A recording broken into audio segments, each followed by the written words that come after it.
everyone. All right. Hi, Akanksha. Virtual high five for being on the hot seat today. Hello, how are you? I'm good. How are you? Good. I'm very excited to be here. Me too. I think this is the first time we're doing something of that's not related to the same corporate stuff that we do every week. Yeah. And I'm very excited and honestly also a little nervous. But before I get started with your introduction, a big hello and welcome to all of our audience. Again, super excited about the discussion slash fun slash virtual Bollywood party for the day. Yeah.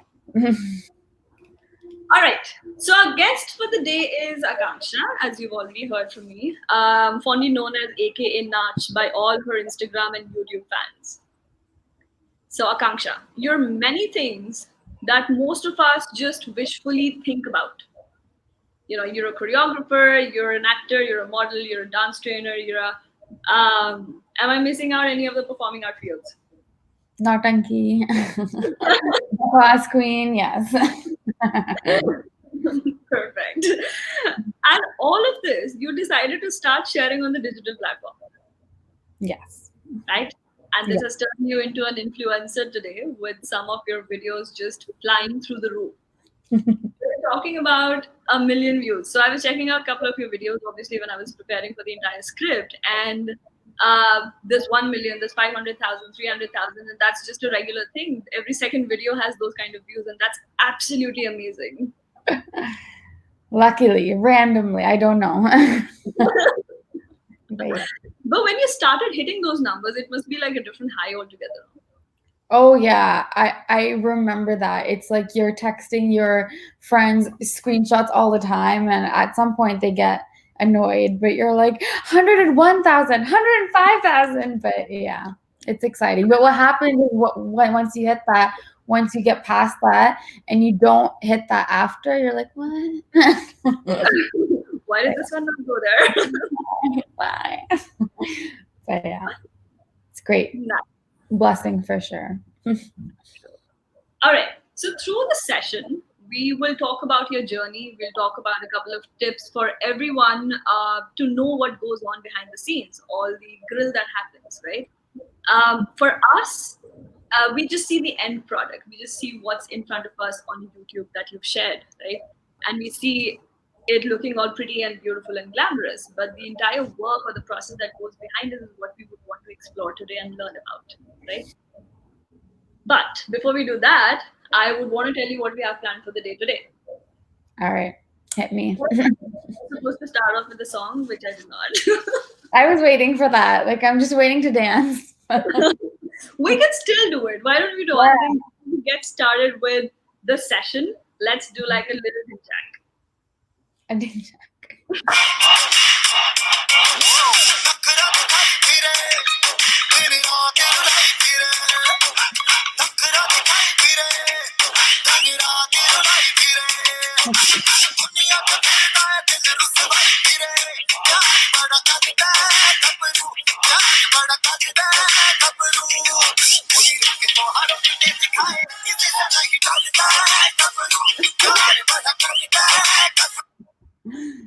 Barat dancing is my favorite. So thank you. I'm thinking of doing hook step in this, but then I figured, given my house is in a mess because I'm shifting tomorrow, I will just not do the hook step and get up from the place. No, is there a hook step to that song? I have no idea. Faltu ka? No, there isn't. Don't just make stuff up and make me look dumb. There isn't. It's a Barat song, but you know. Look, it's a Punjabi song. There's always a hook step. Yeah. The shoulders. Yes, of course. All right. So for the discussions or whatever we have planned today, we have a game for you, which is rapid fire, which we've done a couple of times before. But we have a Bollywood tadka because specifically for you, which is Pehchan Kaun. Thank you. I am going to play a dialogue in the background, and you will have to guess which actor and what movie. Oh, okay. We're going for this. Okay. I'm really sure we have some of your favorites. Who's your favorite actor and actress first? Oh God. Well, I'm really basic and boring. So Shah Rukh Khan is made of Pehla Pehla Pyar. And I obviously love, yeah, Hrithik, Shahid, Ranveer. Okay, everyone. And actresses, I am a Priyanka fan, which is controversial, but I think she's the badass queen. Yeah, Vidya Balan, Alia Bhatt. Yeah. What else? Okay, I would also want to know from the audience what your favorite actors and actresses are, and let's see if I'm covering that in the game that we're doing today. I am Yeah, not covering everyone that you've covered. Okay. let us know. Let us know. But yeah, hit me. And yeah, while we are in the discussion, drop us some of the dialogues that you would want Akanksha to guess on the fly. Wow, true. Oh gosh. All right, getting started. Um, to get started, why don't you tell us a little bit about your journey? That's the best place for us to know how the entire thing for you started off, right? Being an influencer. When you started, what motivated you to get into this line, and so on. Yeah, sure. So yeah, the term is social media influencer. I don't call myself that. I think it's a weird term, and my friends will be the first one to be like, "You don't influence anyone." But as a lot of people know, I started with Zed Ali. He was a big YouTuber at the time, so we went to school together. So I was in his skits, which is why I still kept doing on skits. And I've always loved Bollywood dance myself, all the time, doing it since I was young. And since we moved so many countries like India, Africa, Canada, I never got to stay in a place and get proper training. So I was always dancing in my room and hiding and, trying to get dancing everywhere I can. So later on, I was in a lot of school teams. I started recording myself and putting stuff out there, just stuff that I enjoyed. There was no plan, and people took to it. They liked it. So now I'm here. I enjoy it. I think it's so much fun. And just like you said, you started sharing things because just sharing things that you enjoy doing, right? Some and a couple of snippets of your day to day life, and that's what keeps us engaged. That gives us a person that you're interacting with, even if there's no direct, interaction per se. I mean, I have direct interaction, Yeah. but Yeah. No, for sure. And I want to say it's the personality thing. I know some people have a really tough time. I'm very open in sharing, like that's my personality. So even when social media wasn't a thing, like Snapchat just came out, my friends used to criticize me. They used to be like, "Why is your Snapchat 3 hours long?" You know how some people Snapchat, they would just share everything. That was me, but it became a thing. Now everyone's sharing everything and trying to be that way. So I'm like a the little whole point of Snapchat was to have smaller small. fights. I gave everyone a movie. Like, Amazing. All right, so it was fun knowing about the journey, but it's very. I think one of the challenges that we hear about or we are aware of, specifically in Asian or Southeast Asian countries, it's very rare and usually not many families would be happy about a decision, when you would quit a stable job. So you were in the IT sector as well, right? And get into performing field. Sometimes to the extent that people would be pursuing it without revealing their identities, which is information I'm getting from a movie, but still. Uh, how important do you think a role does the support of family play, and how have things been for you? oh, family support is very important.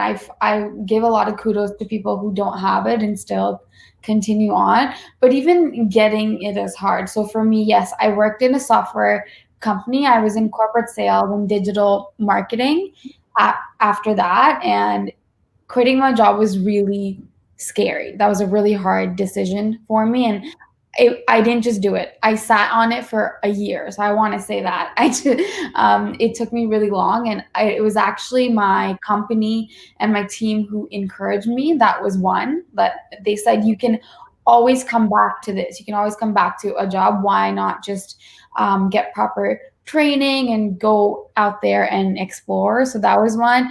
My parents are very sweet and they're very supportive. And open with talking. But the tough part about social media and dancing is I don't have a clear answer. So sometimes they are really trying to support, but they don't know what they're supporting. And they want to know, and I can't really explain it, but I just want to, I have an instinct and I want to try. So I think they've been very sweet. I think you have to keep communicating with them and appreciate them for trying to understand, but it's more on you to just go for it. So, yeah. That's amazing. I really like how you say, hey, sometimes you are also not very sure of what is it that you want to communicate, but the communication still has to happen.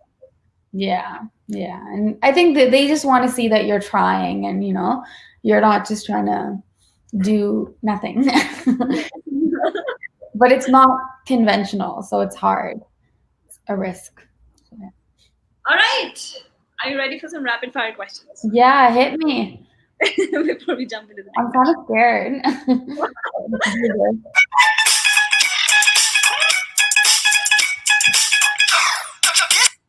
All right.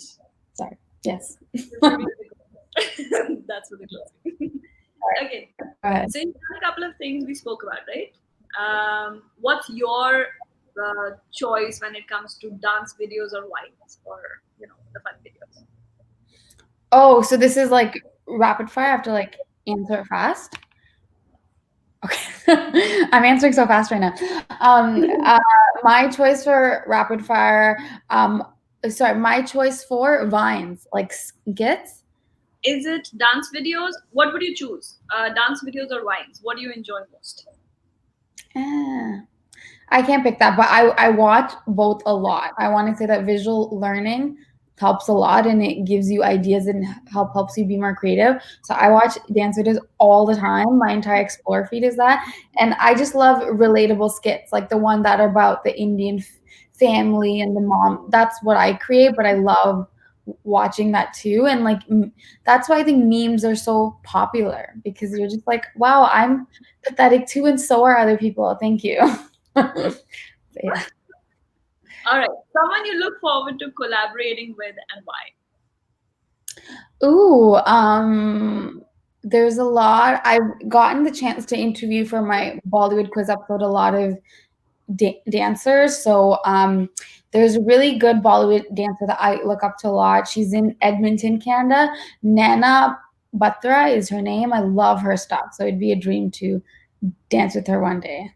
So, All right. and of course, like Shah Rukh Khan, who we are gonna collab, right? All right. A situation where you would deny a paid sponsorship. Oh, if I don't believe in the product, I would never use it. So I would never recommend other people to use it. And if they're too salesy and money minded about it, like I think things need to be authentic if it works for your skin or like whatever the product is. But if they just want to be money minded and push a long, boring message out there that I don't believe in, then I can't do it authentically. So yeah.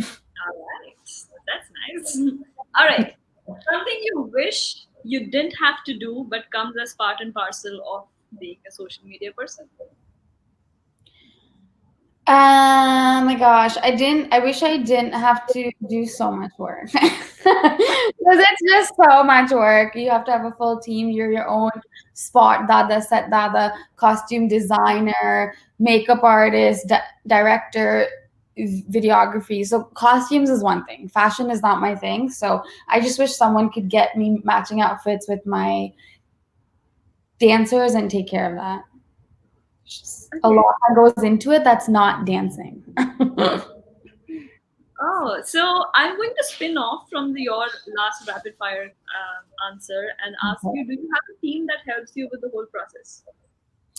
I've worked with many different people, like different makeup artists, videographers, but I am trying to create a team because you want trusted people that you work with and the energy is good and they get what you're doing.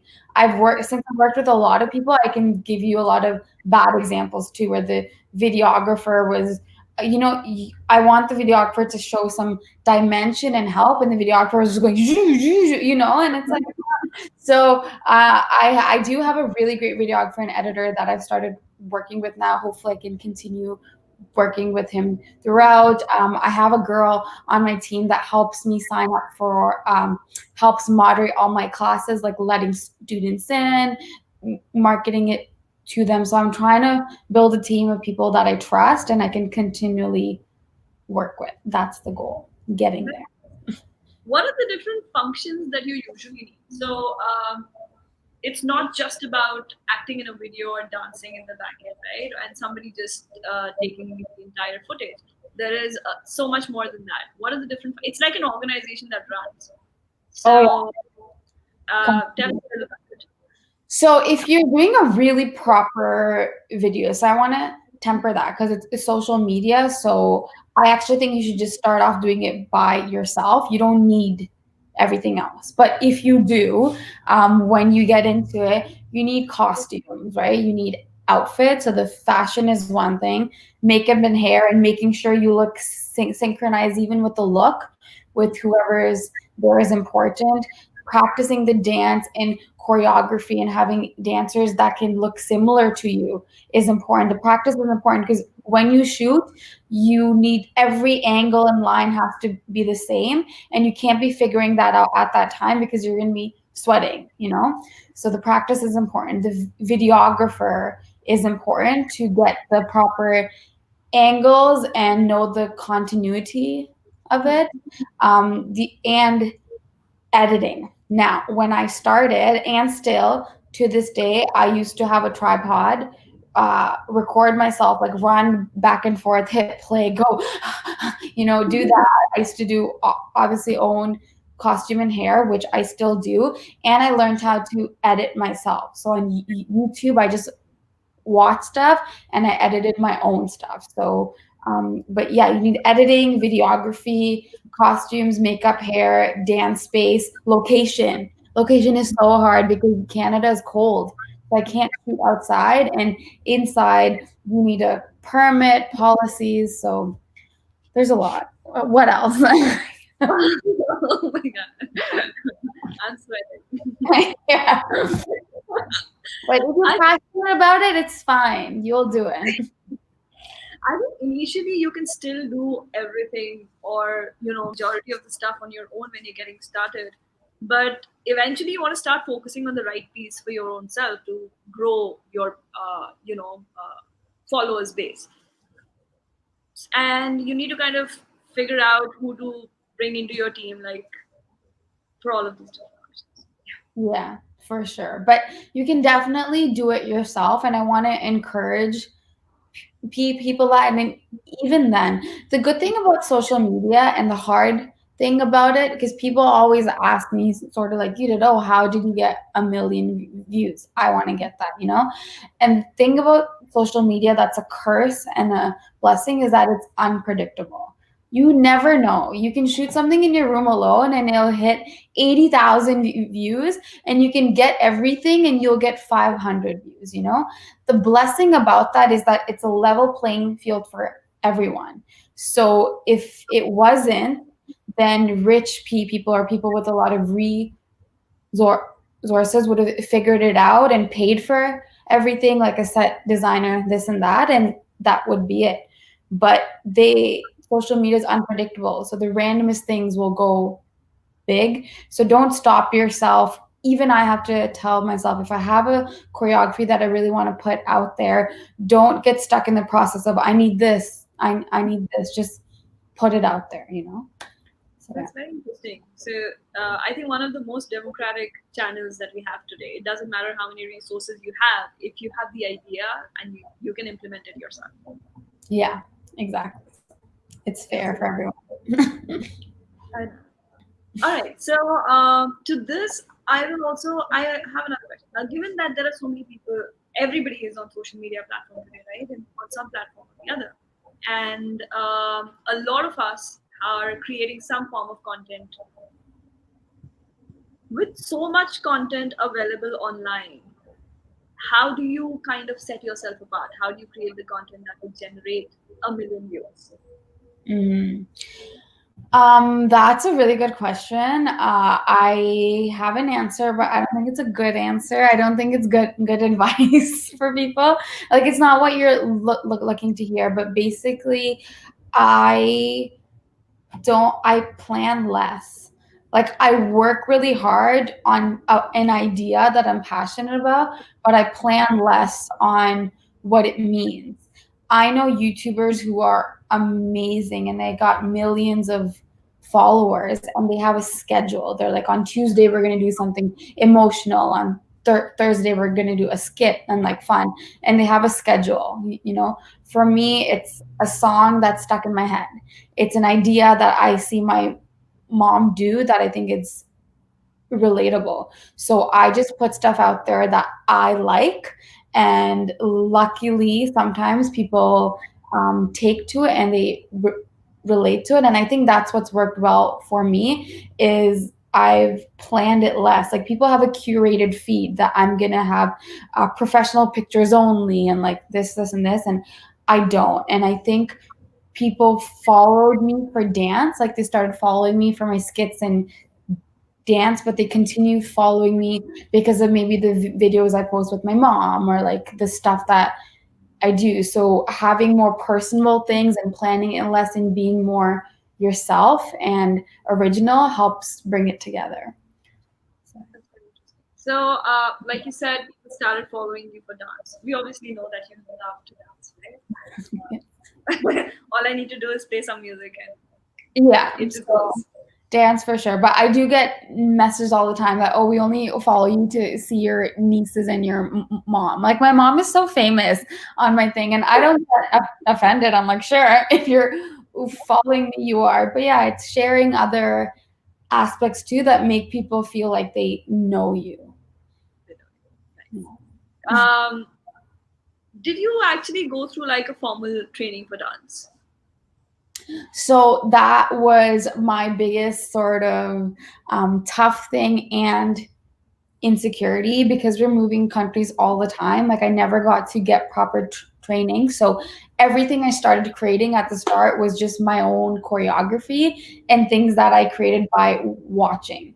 But I think training is important. I think technique is important and it helps you grow your palette for stuff that you can do, which is why I quit my job and I moved to India to actually get dance training. So I was in Nitya Shakti, that's Shakti Mohan's studio, and I attended every workshop or class, and just to expose myself. So I'm training. I'm training, and I hope to always be training because in artist life is that it's just constant. I wanted to keep this question for a little later, but we would want to know a little more about your trip to India. We'll probably end with that. But before we move on to the next section, we want to cover a bit on challenges. We will do the Pehchan Con round. And here, I also would want the audiences to drop us your answers, do participate.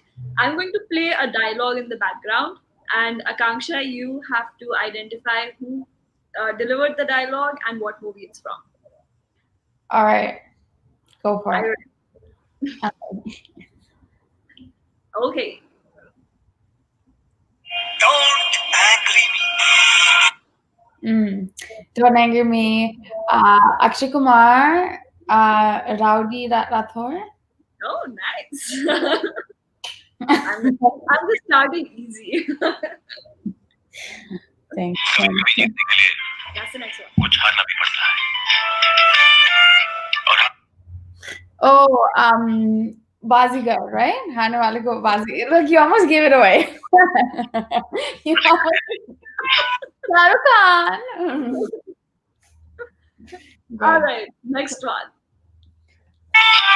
मैं क्या करूं मैं नाच के दिखा सकता हूं अरे तुम क्या नाचोगे मनु शर्मा हालत देखिए अपनी कोश Tanu, it's Manu. I don't know if it's one or two, but yeah, Kangna and Madhavan. Yeah. Yes, Which one is it? One or two? I don't know. Great. All right.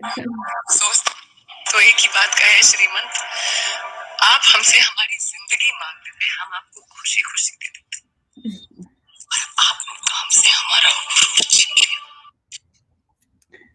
This is one of my favorite dialogues. Just, well, not that it's like great, but I think it was delivered with such dud.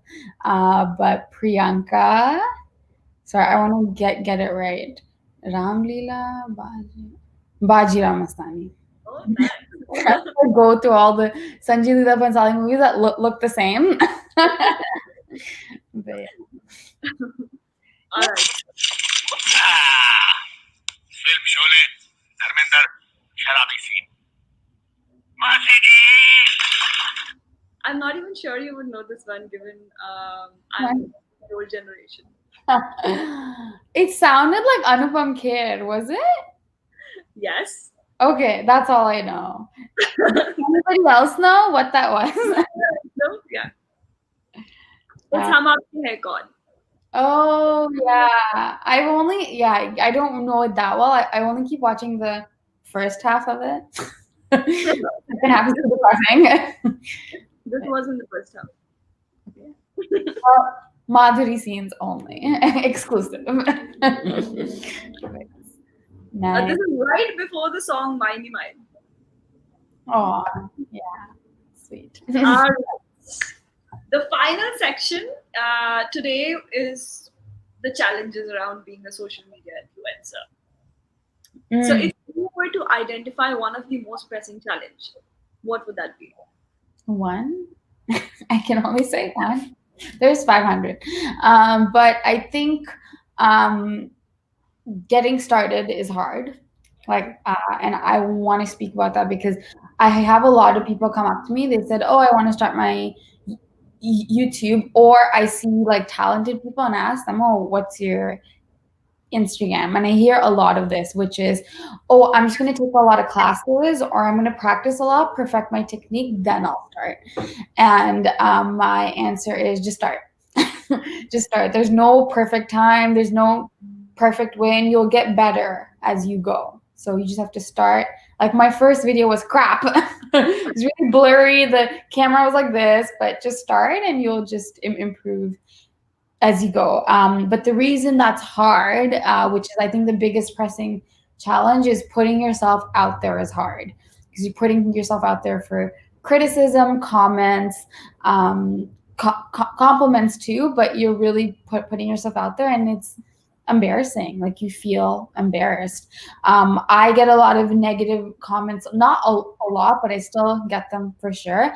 And I think you need to be able to respond to that well and take that well, but it's not easy. And you can see even the Kardashians or Alia Bhatt, like people are getting criticized all the time for everything that they do. If they do good, they get criticized. If they do bad, they get That's true. criticized. So putting yourself out there is hard. Yeah, I think irrespective of what you do, there will always be a bunch of people who would come there to just say something negative, to drop a comment that is not pleasant to read or hear.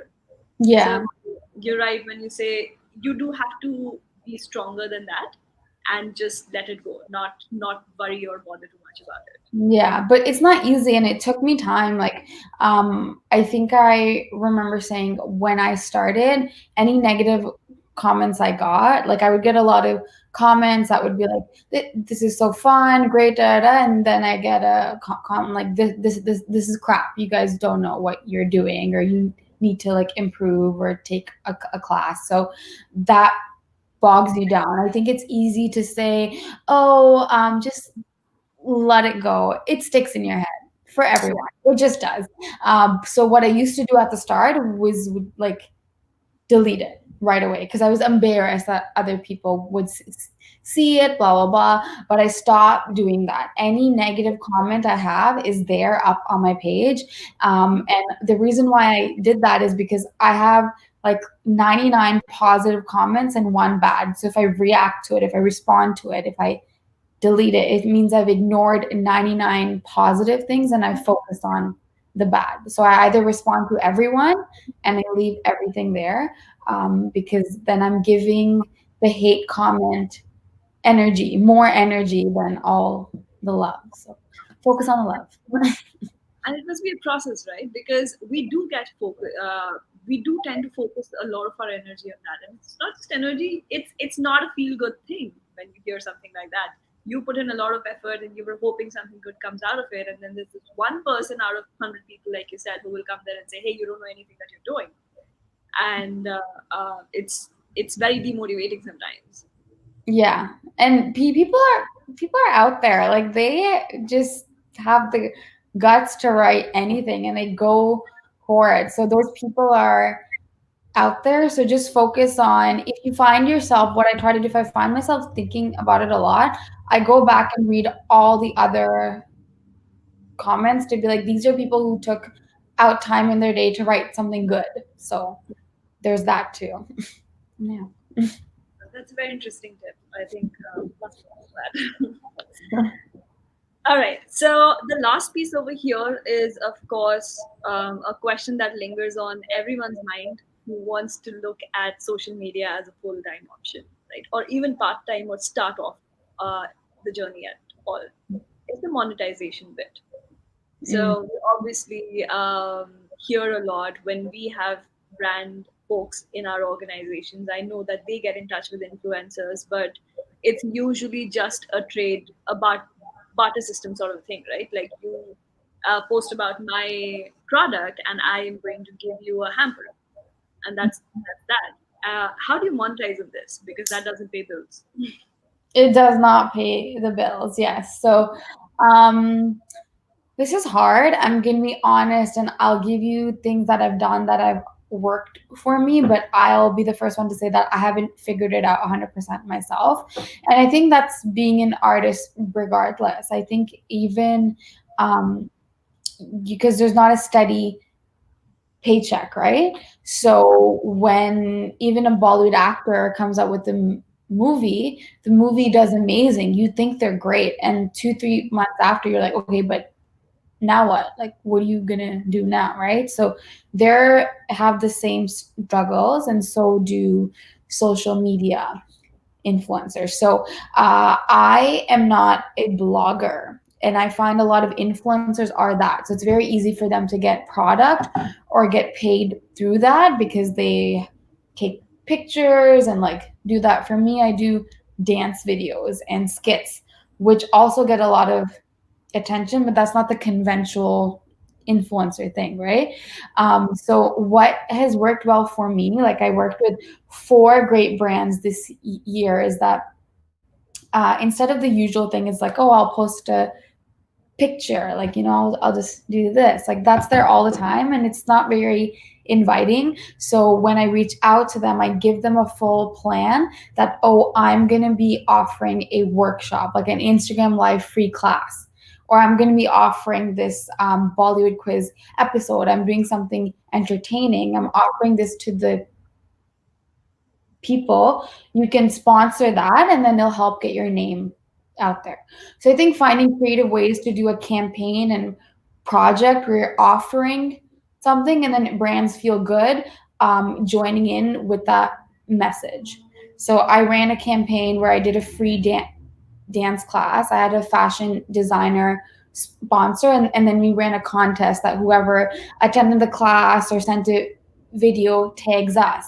So that fashion sponsor's name got out there a lot more. So I think having a campaign well thought out is easier to get a brand signed up with you. And it's changing. It's like picture, it's not that thing. And I think it looks glamorous when bloggers get products for free. I got a lot of that, and I'm not gonna say that that's not great. I felt great, and I think it's good. But what ends up happening is because it's not something you would choose to buy, so you end up with a lot of product that you don't really need or wouldn't buy yourself. So I think it's important to go it in another way. It is a sort of corporate sales experience where you say, I'm going to be doing this. This is my plan. That this is how you can fit in and get people on board that way. I think initially it probably works out well to keep yourself also motivated, where you're doing a barter trade sort of a thing. You know, I'm going to post about a particular brand and I receive things from them. It definitely is a feel good factor and it kind of pushes you to continue doing more. And that I think is very important because the turnaround time is long. It's not like I can start posting my content today and tomorrow I'm going to get a million viewers. It's going to take a while. It's going to take consistency, and you never know when that breaking point happens where things will change for me, right? Where suddenly I'm going to have the number of viewers that where I can monetize it. Yeah. And until then, to make sure that you still have your motivation levels up, it's not very easy. It's I think one of the biggest challenges that influencers probably face. So till the time you don't hit that number, it's continuously motivate yourself. You know, keep your own Yeah. yeah. No, for sure. And I think a barter system is good starting out. I'm saying I did it too, and I encourage people. But what I'm realizing is that at a certain point, for sure, but there's no number. People say, "Oh, after I hit 100K, I'm gonna start asking people to pay." But I see people at 2,000K, like 2,000K, 2,000. And they are charging already. So it's not about charging and being that way. It's believing in yourself, saying, I'm going to put all this work. This is the value you're going to get out of it, and working with brands in that way. So there's no number. You'll know yourself, but yeah, it's okay to start off free, but uh, there's no set path. So whenever you feel that, wow, I'm putting a lot into this, then you yourself will be like, I deserve to get paid. That's very good. Yeah. That's good to hear. That's motivating for me. Yes, for sure. Right. I have a question. I remember watching one of your stories where you posted about a sipper that you've added to your merchandise. Is that the same one that you're using right now? The A what? buck buck with AK sipper. Oh no, it's right here. Can I get it? So I just totally using it. But yeah. My videographer, so my editor, he came up with this logo. So it was a sweet gift. It is a very nice, very Bollywoodish logo. It's a perfect fit. Could not think of something better. Yes. Yeah. Yeah. All right. Now, the last piece that we're covering is, of course, your India trip. We're very excited to know. And I remember your schedule was crazy hectic while you were here. So tell us how it went and what got you here and more. Yeah, it was a very challenging experience for me. It was very tough, but rewarding for sure. It was worth it, and I'll say that a million times. So it's worth it to take the risk. You'll never regret it. So I went to get dance training. My schedule was literally sometimes 7 a.m. to 11 p.m. So Sakshi, I was dying and I was cranky and I wasn't smiling. I used to nap on the floor when there was time. Like I just needed to sleep sometimes. So I came for dance training, collaborations. I collaborated with some amazing YouTubers and dancers, actors there. I came to get exposed to that because Bollywood dance and sort of the like Indian skits is my brand. So that's why Mumbai made sense. I also did a couple auditions because I did skits. I wanted to look into acting. I did a few auditions, and it was, I think, in the first or second audition, I just sat there and I just needed to, go through that process to be like, okay, I don't want to do this because I just hated it. So with dancing, I loved it, and I was getting a lot of more in terms of my flexibility and strength was improving. So I focused a lot of time on that. And when I wasn't in studio training on my technique, I was attending every workshop there is, like in every corner. Like I went to two or three Saturdays, Sundays, all the time. And um, I think it, yeah, people say it's hard to see in yourself, but my technique definitely improved. My ideas improved because I was exposed to a lot. And I'm really passionate about Bollywood music. So when I was learning, because I can learn hip hop here, Canada has that, right? Of course. But when I was there, I was learning it to like Bollywood songs. So when you're so passionate about it, when you're passionate about something, learning becomes easier. So remember, I was in this locking class. Like locking is really like tough and hard, and it was like a really the instructor was like thugged out and cool, and he played the Kareena Kapoor song "Deewana Hai Dekho Bekarar." I'm like, yes, I want to be locking to this. I do. Thank you.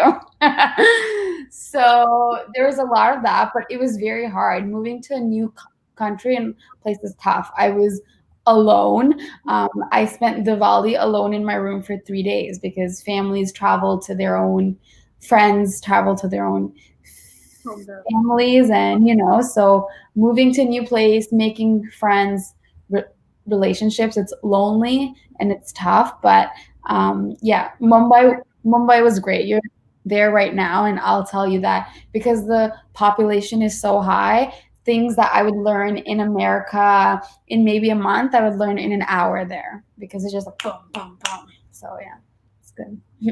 well, I'm sure it must have been a very so there are two sides to it, right? When you come to a whole new country and all the challenges that you're talking about, your perspective changes 180 degrees. What you had learned, not just from the skill perspective in terms of dance or the profession of trance, but just generally in terms of survival, in terms of interacting with people, in terms of getting things done, because you're all on your own. The only person who has your back is yourself. That's it. There's nobody else. Yeah. And that's a difficult spot to be in. Yeah, it's very hard. And I want to say there's a comment here that's saying, Akanksha, you're so honest while discussing it. I want to be honest and said that I cried a lot. I cried so much because you're putting yourself out there, which I said is already tough. You're alone.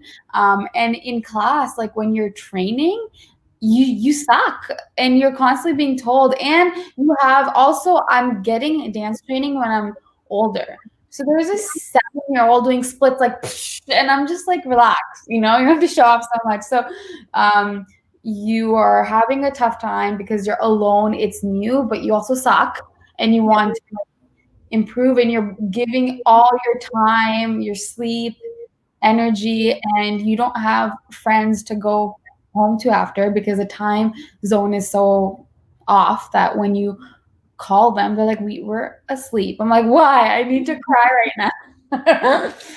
So yeah, it's a lot of challenges, but yeah, after you go through it, or even during you go through it, like when I was in India, I remember there's a few times that I was just like, wow, I can't believe this is happening, because I think ever since I was young, I always thought about this, like trying not, because I had to get my school done. School ke baad job, job ke baad experience. There's always like a line of things that you have to do, and I always thought about just breaking away and doing something that I want, but it's not conventional. So when I was in India, sometimes I would stop and I'm like, I'm actually doing it. Things that I thought about for years, I'm doing it. It's crazy, but it's hard. Hard, but I'm sure what you've learned. So your experience that you're talking about kind of reminds me very minutely, because I think I went at an older age to Philippines. So Yeah. there was absolutely nobody that we knew over there. So I had like a studio apartment, same story. My work was a 180-degree different, competency altogether. So, and life wasn't easy. It's never easy when you have Indian managers. And everybody around there was kind of the whole thing, right? There's a cultural shift, there's a work shift, everything is different. Yeah, and people, you have your own cliques for sure, and there's nothing wrong with that. Like I want to say, I'm really close with my university friends still right now. Like there's 6 of us now, but we're all hanging out tonight, and we're just so close, and we're a clique too. Like, because we've known each other for so long, we can share stuff. And if someone else tries to come into it, it's not the same. So when I was in India, I understood that cliques have already been made, and it's not easy for me to just be like, be my friend, you know? But yeah, it's a cultural shift. Even small things like in Canada, I know if I have to photocopy anything, or if I have to print something, if I do something, I know where to go. यहाँ से Yeah. वहाँ जाना है, वहाँ से यहाँ. India में, I just had no idea. I used to like message you a lot, be like, can you tell me how to do basic things? And yeah, so there's a lot of new things, and I have to say, I loved India. It taught me a lot, and I hope I can, when Corona ends, I can keep coming back to train, but it made me appreciate Canada a lot more too. I respect Canada because it's my home and it's my comfort for sure. So, yeah. Wonderful. All right. So that's all the questions I had, but I do have a ripoff of what you do in your the show that you host, Bak Bak with AK. Mhm. Yes. I'm gonna just sign off with a footstep. If you Okay. It's not Bakwas with AK. It's Bollywood Bakwas with AK, and the initials are BBAK, Bakbak. oh my You know what? You just god. mix it up. I'm okay with it. I like that the name caught on. Bakbak. Yes. Right. Really caught Let's do that. on. Sure. So hook step. So you're gonna play a song, but can you Yes. play a song that has a hook step? Yes, this one does. Okay. I've seen it up. I'm ready. All right. Well, obviously we cannot see our audience join in over here, but please But do dance along, yeah. along. All right.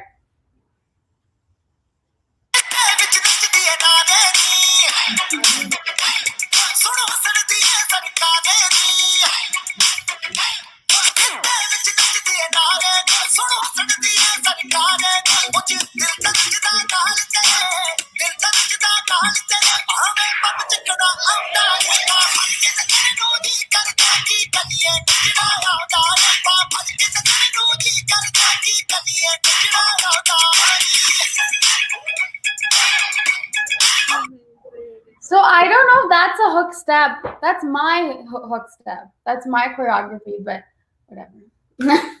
Yeah, that's the step I saw. I thought it was the hook step because you did that, she did that. I'm like, yeah, this is it. Oh, hers was different. I don't remember what hers was, but I just did my own. Okay, so this was one of the choreography that I really enjoyed. So I am going to ask everybody who's joining us for the discussion today, check out Akanksha's channel and some amazing wines, some amazing skits, and wonderful dance videos. Check them out. Thank you. Thank you so much, Akanksha, and bye bye, audience. Thank Thank you guys. Thanks everyone for watching and joining. And Sakshi, always lovely talking to you. You did great. Thank you so much. you.